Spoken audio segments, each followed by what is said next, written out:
As we head towards the festive season, you may want to impress with your drink offer. And on Friday night at Motcombe's Sorelle Café bar, there's an evening of jazz and cocktails. Theo Maxwell near us and works all over the country, with much demand for his specialist skills as a mixologist. A cocktail maker who can create hundreds of drinks from memory. He's not a fan of the pre-mixed cocktails in cans from supermarkets. I would say it's much more fun and it would taste a million times better if you make it yourself. And surprisingly, it's not that difficult. Obviously, people get the idea that, it can be quite tricky. You need lots of different ingredients or equipment or whatever it is to make a drink at home. And that's why they go for the sort of easy option of getting a canned cocktail. It's not going to be fresh ingredients. It's going to be preservatives. It's usually quite a cheap base spirit to make them, good value. Whereas I think a simple little bar setup at home, whether it's a shaker, a cocktail spoon, or a little mixing glass, and a well-stocked drinks cupboard, and you can make dozens of different drinks from a few different ingredients, and it will taste a million times better. Do you think people are intimidated by the showmanship that goes with it? Because sometimes you go to cocktail bars and somebody thinks they're a bit of a Tom Cruise and there's all juggling and stuff going on, and you think, I'll never be able to do that at home. If I had £1 for every time I got compared to Tom Cruise in the cocktail, I would probably be much richer than I am today.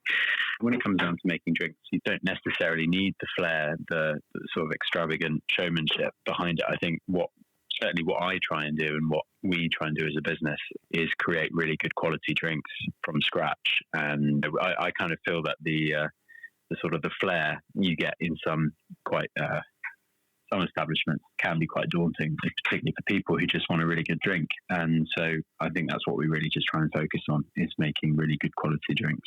So is the skill blending lots of different things and making something amazing, or is it just doing the classics, really straightforward things and doing them well?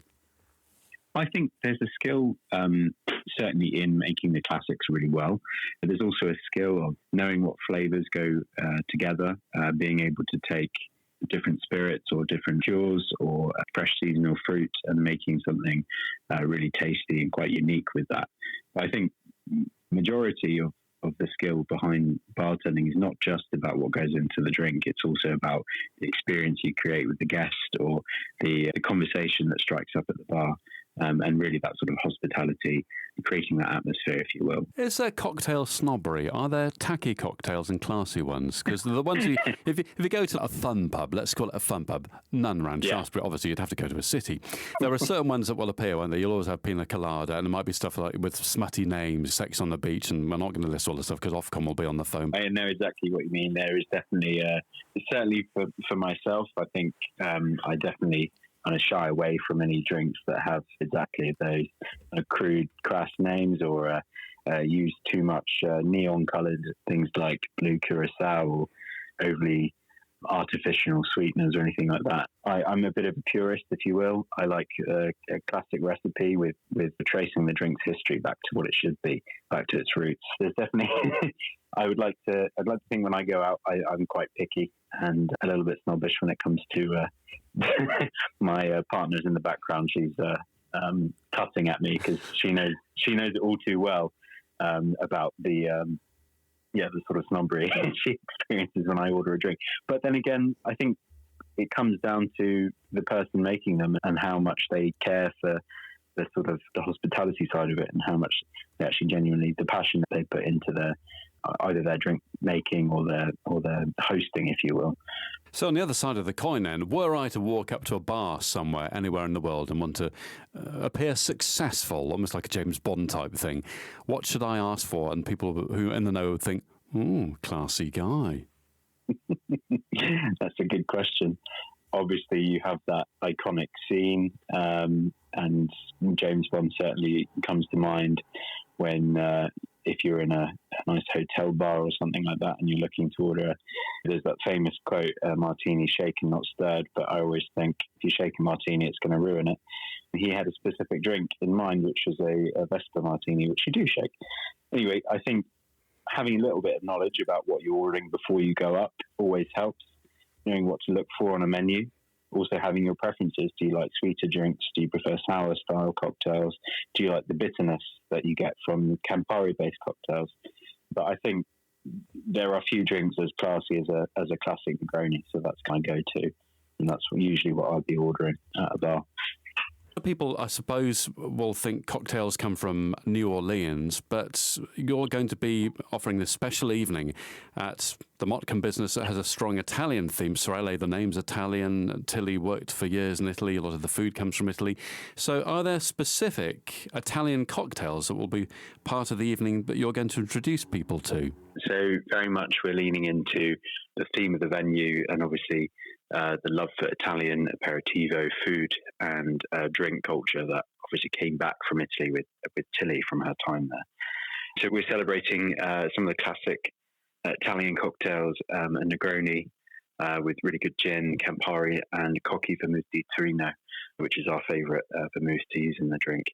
We're also serving up a classic dry gin martini with a really lovely olive garnish. But then we've also created some signature drinks that really celebrate the season, as well as pairing with Italian ingredients. We've made a black cherry shrub that we're pairing with Amaro and chocolate for a really sort of silky smooth, rich drink. And we're also looking at things like fennel and pear, and we've also got bergamot liqueur going on the menu as well. So we're really sort of leaning into that Italian seasonal ingredients. So those are one-offs then, Theo. You won't get those anywhere else. Yeah, they are. Some of them obviously being classics, but we've incorporated our spin on them. We also love to create unique drinks that may appear on our menus in the future. But yeah, they are sort of one-off, created for the evening. Now, final point, I once got into a big argument with a Cornishman when I lived down there because I wanted a vegetarian pasty and he told me there was no such thing. It was a pastry encasement. You can't get vegetarian pasties. So, mocktails, should they be allowed? I think from my experience, non-alcoholic cocktails and cocktails are very different things, and I would refer to them as non-alcoholic cocktails because how our approach to them is not trying to similar to an alcoholic drink without the alcohol. What we like to do is create a unique drink in itself. So for that, using our experience, we've worked at places like Pitt House, where they developed Sprigster, which is a non-alcoholic botanical shrub. We work very closely with another fantastic botanical non-alcoholic drink. And also our good friend Dan at Vault Aperitivo, which is a London-based distillery. They make a brilliant non-alcoholic aperitivo that we're actually incorporating on the list at Sorelle. And it's made with an apple cider vinegar base. It's then incorporating bittering agents like wormwood, angelica root, as well as beetroot and purple carrot. So it's got this real depth of flavour and really unique taste that's not like an alcohol, and it's not like a mocktail. It's its own non-alcoholic cocktail. So we really play into that, and we experiment with different seasonal ingredients and create a flavourful drink that has the theatrics of an actual cocktail, so that people that aren't drinking for whatever reason can experience the sort of the enjoyment behind the whole theatrics of cocktail making without the alcohol. Join Theo Maxwell on Friday night at Motcombe's Sorelle Café Bar for an evening